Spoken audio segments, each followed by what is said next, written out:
अस्सलाम वालेकुम, very good evening, welcome to sports flow. Pakistan और बांग्लादेश के दरमियान T20 सीरीज़ को हम डिस्कस करें। Well, not so good news coming in, but yes, Pakistan अपना पहला T20 मैच हार गया एंड बांग्लादेश ये मैच जीत गया by 3 wicket. So what really happened, what went down, of course इस पे एनालिसिस हम रखेंगे। तो यू नो बेसिकली बांग्लादेश ने तो हमें शिकस्त दे दिया। पाकिस्तान की बैटिंग की अभी हम बात करें तो स्टार्ट फ़खर के टॉप एज से किया और एंड किया 3 विकेट्स इन 3 बॉल्स के साथ। पूरी टीम आउट हो गई हमारी 110 रन पे।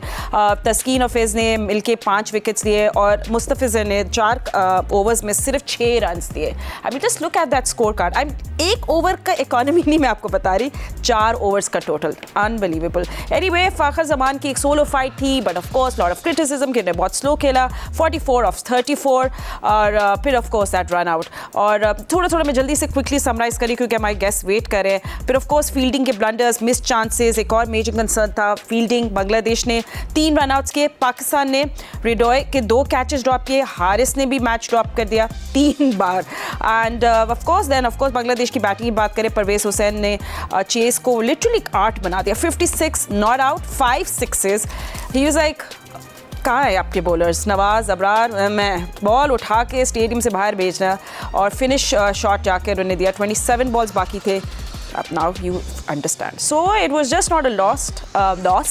Let's come back and introduce our guest. ये एक वेकअप कॉल था और अभी भी हम लोग वही बातें करेंगे, team combinations, batting approach and then of course Mike Hesson कह रहे हैं कि ये अनप्लेएबल पिच थी। What are your thoughts about that? हमारे गेस्ट से हम पूछेंगे। मेरे साथ स्टूडियो पे मौजूद है Pakistan cricketing former captain mister Rashid Latif, मेरे साथ है क्रिकेट के Secunderabad and test cricketer Ahmed Shehzad. Thank you gentlemen for joining अस।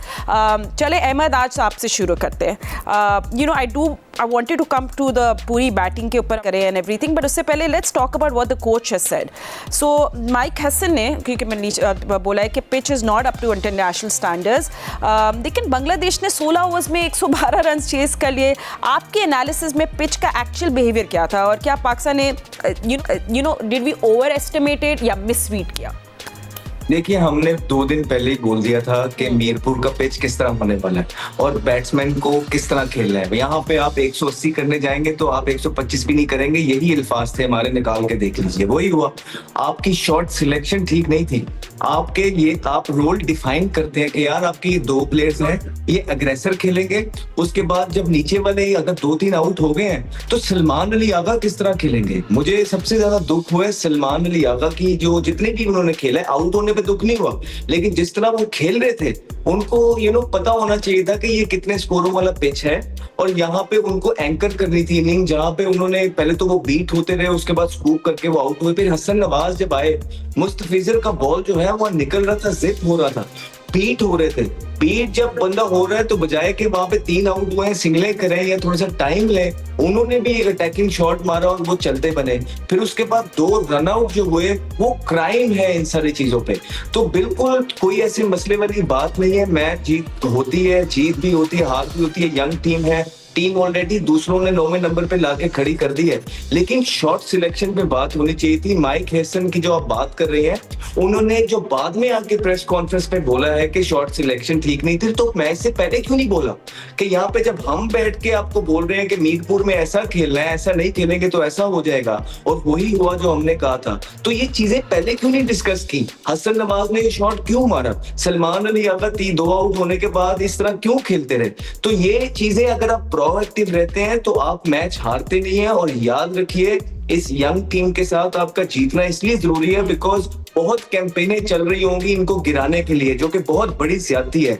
ये बच्चे अभी पीछे जीते भी हैं, इनको टाइम चाहिए। और हमेशा बात हम करते हैं कि आपकी बेंच स्ट्रेंथ जो है वो होनी चाहिए। अब आपकी देखिए बेंच स्ट्रेंथ भी बैटिंग के अंदर है। साहिबजादा फरहान बाहर बैठे हुए, हाँ जी, एक चीज में आप में कमी आ रही है, कोई बात नहीं है, बैटिंग है, अच्छी है, सिर्फ आपको प्लान करना है कि किस तरह मीरपुर में खेलना है। बॉलिंग आपकी वीक है, बॉलिंग में आपके कोई थ्रेट नजर नहीं आ रहा है। बड़ी ज्यादती वाली बात है कि पाकिस्तान के पास जो कि 140 वाला कोई बॉलर नजर नहीं आ रहा है, और आपका हारिस रऊफ जो इस टीम के अंदर बनते थे, उनको आपने लीग खेलने की इजाजत दी और वापसी पे वो इंजर्ड हो गए और वो टीम का हिस्सा नहीं है। Salman, with all due respect, बच्चे हैं, छोटे हैं इस मुल्क के, लेकिन आपने प्लेयर्स यार वो डालने हैं जो परफॉर्मेंस कर सके, मैच जितवाएं। 126 की पेस आ रही है सलमान की, ना उनकी कोई इस तरह की इमैक्युरेट लाइन एंड लेंथ है जिसपे आप कहें कि नहीं जी ये एक्यूरेट बड़ा है इसलिए हम इनको लेके आए हैं, या तो इतना उनका अंदर आ रहा हो, ऐसा कुछ हमें देखने को नहीं मिला। तो यहाँ पे इससे बेहतर ये नहीं था कि खुरम शहजाद आ जाए, जो मेरे ख्याल से सिलेक्शन कमेटी ने उनको एक टैग दे दिया है, वो टेस्ट के बॉलर हैं, वो खुद कोई क्रिकेट खेले नहीं हुए हैं, जो उनको टैग दे रहे हैं, ये गलत चीजें हैं। इस तरह की पिच पे अगर खुरम शहजाद खेल रहा होता या मीर हमजा खेल रहा होता, उन्होंने पाकिस्तान के काम आना था। और फिर स्पिनर, आप अगर बांग्लादेश से अपने स्पिनर्स को मिलाएंगे तो आपको क्वालिटी में साफ जो है डिफरेंस नजर आएगा। नवाज जिस तरह रन आउट हुए, जो बॉलिंग कर रहे थे, वो थ्रेट उनकी उसमें नजर नहीं आई है। तो मेरे ख्याल से अभी आपके पास 3 स्पिनर हैं, 4 स्पिनर जिनको आप यूटिलाइज कर सकते हैं। राशिद भाई ने बहुत बात की है उस्मान तारिक की, मुझे लगता है कि पाकिस्तान को उसकी जरूरत पड़ सकती है, और पीसीबी को चाहिए कि उनके एक्शन को ठीक करें और देखें क्या मसले मसाइल हैं। उसामा मीर, इनको वापस लेके आना है आपने इस ग्रुप के अंदर। फिर सुफियान मुकीम और फैसल, ये आपके 4 स्पिनर हैं जिनके साथ आपने जाना है। और पाकिस्तान की बॉलिंग, अदरवाइज अगर आप इसके साथ सोच रहे हैं तो बड़ी ज्यादती की है सिलेक्टर्स ने ये बॉलिंग अटैक बांग्लादेश भेज के, बिकॉज ये पाकिस्तान के लिए जीतना जरूरी थी सीरीज। लेकिन अगर पाकिस्तान इसी तरह की शॉर्ट सिलेक्शन करेगा और जो है ना ये बॉलिंग खेलेगी तो मुश्किल हो जाएगा पाकिस्तान का। ठीक है। And Sikandar, I mean I don't even know कि मैं कहाँ से शुरू करूँ, क्योंकि बहुत सारी चीज़ें बात करनी है। Miss catches, drop, run outs, then bowling. You know I do want to talk about bowling as well. Salman Mirza आपको कैसे लगे? उनका डेब्यू था, फिर आई डोंट नो, फिर कुछ ऐसे डिसीजन साइम अयूब को बॉलिंग देना, specially during the power hitting phase, some tactical mistakes were also happening, जिस बारे में बात करनी चाहिए। जो अभी अहमद शहजाद ने बात की, मैं इसको इंडोर्स करता हूँ 100%। इसने कहा था कि हमने इससे पूछा था, आप ही थी ना? हाँ जी, हमने इससे पूछा था भाई आप तो बांग्लादेश खेलते हो, आप बताओ। तो उसने बता दिया था कि पिच कैसी है, क्या है। तो हमारे यहाँ तो आधे लड़के वहाँ खेलते हैं, किसी ने नहीं बताया उसको। देखें फातिमा, आप मेरे साथ प्रोग्राम्स करती हो, मैं क्या कहता हूँ कि cricket is a situational game. ये मैंने मलिक रियाज साहब जो हमारे वो जो प्रॉपर्टी के बहुत बड़े चीज़ हैं, उन्होंने कहा था अगर प्लॉट ख़रीदना हो ना तो 3 चीज़ें देखते हैं, लोकेशन, लोकेशन, लोकेशन। तो मैंने इसको चेंज करके कहा था क्रिकेट खेल रहे हैं ना तो 3 चीज़ें हैं, सिचुएशन, सिचुएशन एंड सिचुएशन। कल की सिचुएशन टोटली डिफरेंट थी। सबसे पहले तो मैं पूछूंगा माइक हैसन से, जो लड़के वहाँ पे हैं जो अगर हमारा प्रोग्राम सुन रहे हैं, तो they must tell Mike Hesson कि क्या आपने पिच नहीं देखी थी, कि बाद में आप आके कह रहे हैं कि पिच ख़राब थी, कि आपने नहीं देखी। अगर आपने पिच देख के रीड नहीं कर सके तो फिर आप एक international top team, suppose to be top team, उसके कोच हैं आप। You must go and see the pitch first in the morning and you have to decide with the others कि ये पिच किस किस्म की है। हर एक ने, इसने अहमद शहजाद ने 3 दिन पहले बता दिया था कि मुश्किल विकेट है, ठीक है ना? तो क्या वहाँ लड़कों को नहीं पता था? आपने पहला ओवर देखा था, मैंने पूरा यहाँ बैठ के एक बॉल देखी थी। पहले ही ओवर में लग गया था कि पिच पड़ के ऐसा ब्रेक इधर जा रहा है उधर जा रहा है। पहला कैच निकला, आसान कैच, कि फातिमा तुम भी पकड़ लेती, इतना आसान कैच था, वो छूट गया। मेरी फील्डिंग इतनी बुरी नहीं है। ऐसे मिसाल दे रहा हूँ, इतना मतलब आप नहीं खेलते हो, मगर उसके बावजूद इतना आसान, तो हाथ से छूट गया। उस वक्त उसके 4 रन थे फकर के। उसी वक्त पता चल गया था पिच। आपको फौरन सिचुएशन के हिसाब से स्ट्रेटेजी चेंज करनी थी कि you don't have to play with striking rate of 150, you have to come back to. इसने पहले कहा था, इन्हीं में से, दोनों में से किसी ने कहा था कि जब आप इस पिच पे जाएं तो फिर पुरानी वाली क्रिकेट खेलें, आराम से खेलें, आखिरी के 4 ओवर में स्ट्राइक करें। मगर आपने तो वही स्टाइल रखा। हारिस भी वैसे आउट हुए, सलमान अली आगा, हर लड़का आए मारे जा रहा है। यार यू कैन नॉट, इस किस्म की पिच पे आप 150 का एवरेज नहीं रख सकते, स्ट्राइकिंग रेट नहीं रख सकते। तो ये सबसे बड़ी आप लोगों की गलती थी। जो बॉलिंग की बात हो रही है, मैं हमेशा जिक्र करता हूँ साजिद खान की। आपके पास एक स्पिनर नहीं है, आपने खुश दिल से तो बॉलिंग ही नहीं कराई। आप कह रहे थे ये हमारा बॉलर है, कहाँ कराई ये बॉलिंग? मैं भी बैठे यही निकाल रहा था, उसने बॉलिंग ही नहीं की। आपको मैंने कहा कि भाई, पहले हर प्रोग्राम में कहता हूँ साजिद को एक मैच तो दे दो। नहीं जी, वो तो टेस्ट का बॉलर है, टेस्ट का बॉलर है। भाई क्या हुआ, वो बॉलर है, उसको खिला के तो देखो। आपके पास बॉलर ही नहीं है। उन्होंने 2 राइट आर्म ऑफ स्पिनर खिलाए, 2 हमने कोई है ही नहीं हमारे पास। यानी कि हमारी मतलब है कि समझ में नहीं आ रहा कि आपको फिर चेंज करना पड़ेगा अपनी सिलेक्शन को, आपको फरहान को अंदर कहीं लाना पड़ेगा। मैं फिर आपसे रिक्वेस्ट कर रहा हूँ, रिस्ट स्पिनर्स को लाएं, ठीक है, लेट हिम प्ले। ये फिर मीरपुर में मैच हो रहा है, ये ऐसी ही पिच मिलेगी आपको, लाएं उसको, देखें तो वो करता क्या है। ठीक है।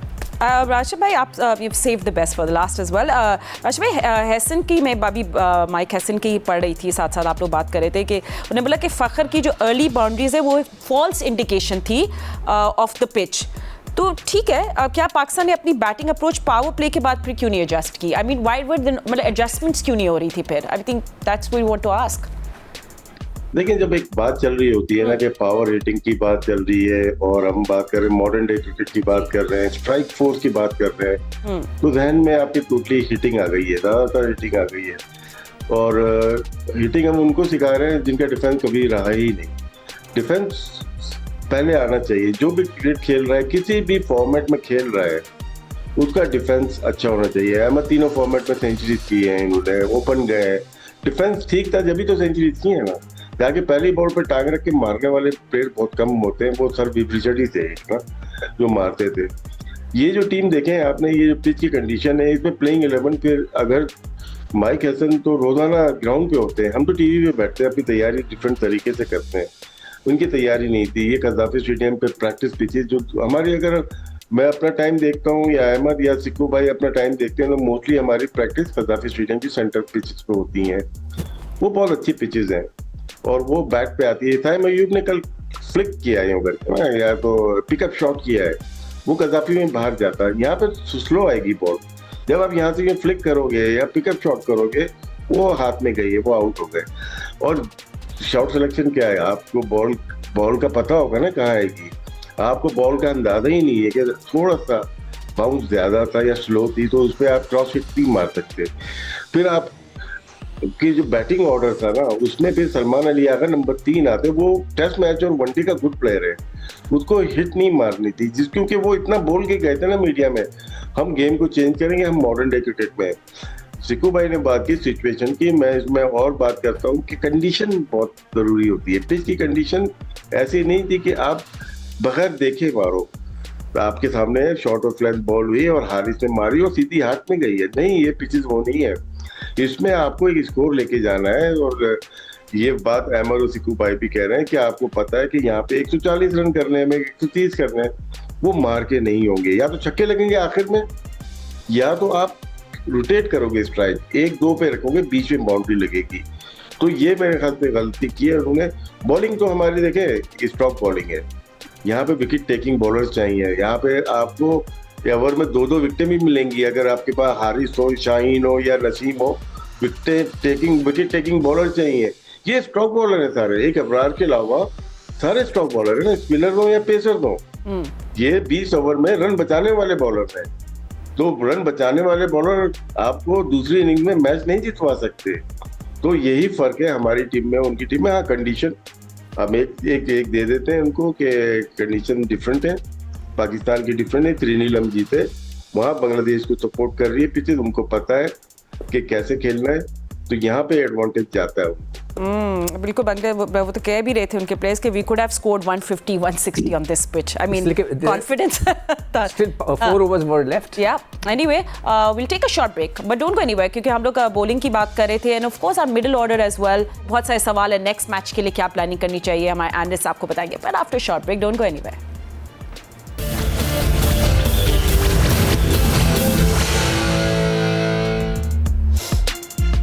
Welcome back after the break.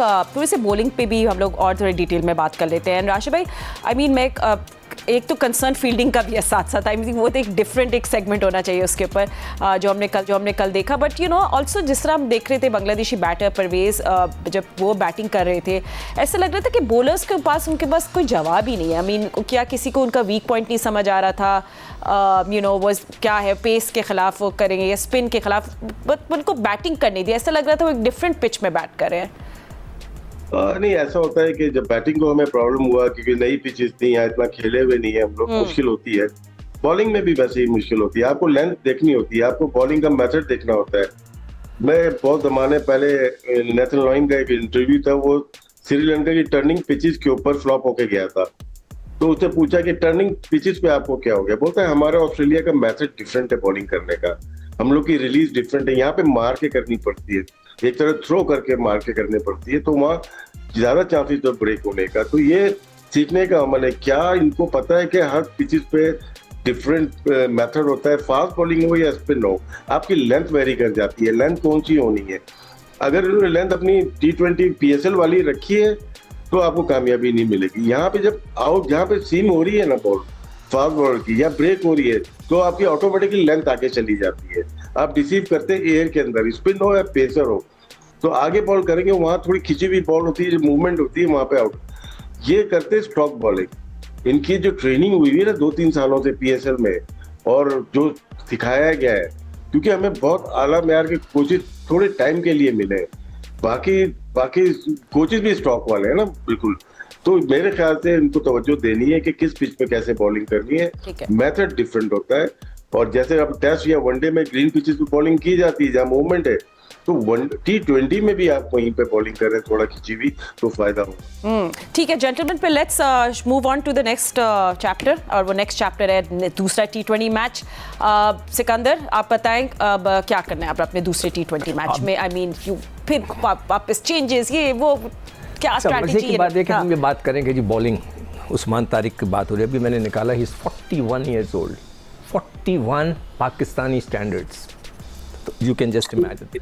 मैं इसलिए कह रहा था कि भाई नुमान को भी रख लो, मैं बार बार कहता हूँ यार नुमान को ट्राई कर लो, जब आपके पास कोई है ही नहीं, मतलब एक आदमी प्यासा है, पानी नहीं मिल रहा, तो नहर बह रही है, कहते नहीं नहर तो है ना हम खेतों को देंगे, नहर से आप पानी नहीं पी सकते पर ये खेतों को जाएगा, ऐसा थोड़ी होता है यार। अगर कोई प्यासा है, इसको सख्त ज़रूरत है। मतलब हम उस्मान तारिक की बात करें जो कि 41 है, जो टीम में भी नहीं है, दूर दूर नहीं है, घर में बैठा है, और जो टीम के साथ गया हुआ है सुफियान, उसको खिलाओ ना भाई, मैं बार बार इसीलिए कह रहा हूँ। और फिर आपने रखा हुआ था कि जी खुशदिल जो है वो आपका बॉलर होगा, उससे एक ओवर नहीं कराया आपने बॉलिंग का जो मेरे ख्याल से डिस्ट्रीब्यूशन भी सही नहीं था। फ़हीम अशरफ को खामा 3 ओवर कराया, आप सबको 2-2 ओवर कराते, साइम अयूब को आपने जो है चलो करा लिए 2 ओवर। तो आपको तो बॉलिंग का भी डिस्ट्रीब्यूशन जो है ना प्रॉपरली करना पड़ेगा, आपको बॉलर्स लाने पड़ेंगे। अब देखें वो भी एक और लड़का भी था जो PSL में आया था, कोई अफरीदी लड़का था जिस पे शायद मैच फिक्सिंग का भी इल्ज़ाम लगाया था, वो भी कोई 38 ईयर्स ओल्ड का है। जितने भी हमारे पास इस किस्म के बॉलर्स आ रहे हैं, आसिफ अफरीदी, वो भी 38-39 का है, मतलब पाकिस्तानी 38। मैं हर एक को ये कहता हूँ इसलिए कि मैं तो एक्सपीरियंस कर चुका हूँ सबको। तो हमारे पास बॉलर्स हैं ही नहीं, इसीलिए मैं कह रहा था भाई साजिद को रख लो, नुमान को रख लो, तो मेरा मजाक बन गया। हर आदमी मुझसे कहा भाई तुम टेस्ट क्रिकेटर की बात करो, टेस्ट क्रिकेटर नहीं, यू डोंट हैव एनीवन। जब मजबूरी होती है तो आप ले जाओ इन विकेटों के पर, वो करा के तो देखते, they have the experience, they are test cricketers. मगर किसी ने कोई सुनने को तैयार ही नहीं होता, हम यहाँ कह के थक जाते हैं, कह के थक जाते हैं, कोई कुछ नहीं सुनता। अच्छा, तो फिर दूसरे T20 पर अब क्या करना है? मेरे हिसाब से देखिए पिच है ना, आपको पता चल गया पिच क्या है। ठीक है, एक तो आप अपना बैटिंग स्टाइल चेंज कर दें कि जी ओपनर हैं वो 160 की स्ट्राइकिंग रेट से खेलेंगे, मिडल ऑर्डर जो है 180 की स्ट्राइकिंग रेट से खेलेगा, लोअर मिडल ऑर्डर जो है 200 की स्ट्राइकिंग रेट से खेलेगा। भाई अगर नहीं हो रहे तो नहीं होगा ना, आप बिल्ड करें। जैसे अहमद ने बोला था कि वहाँ की पिचेस ऐसी हैं कि जिस समय थोड़ी सी पुरानी क्रिकेट खेलनी पड़ेगी, थोड़ा सा अपने आप को स्टडी करो, बनाओ विकेट इन हैंड। उनके पास क्या था, विकेट्स इन हैंड थे, 5 ओवर पहले उन्होंने मैच खत्म कर दिया। आखिरी के अंदर जैसे पहले दिन भी डिस्कस हुआ, फ्लैट आउट चले जाओ, then you have the chance to score थोड़ा सा 160 तो बहुत है, वहाँ से 150 नहीं हुआ आज तक, तो आपको पास मौका है। तो you have to change your strategy.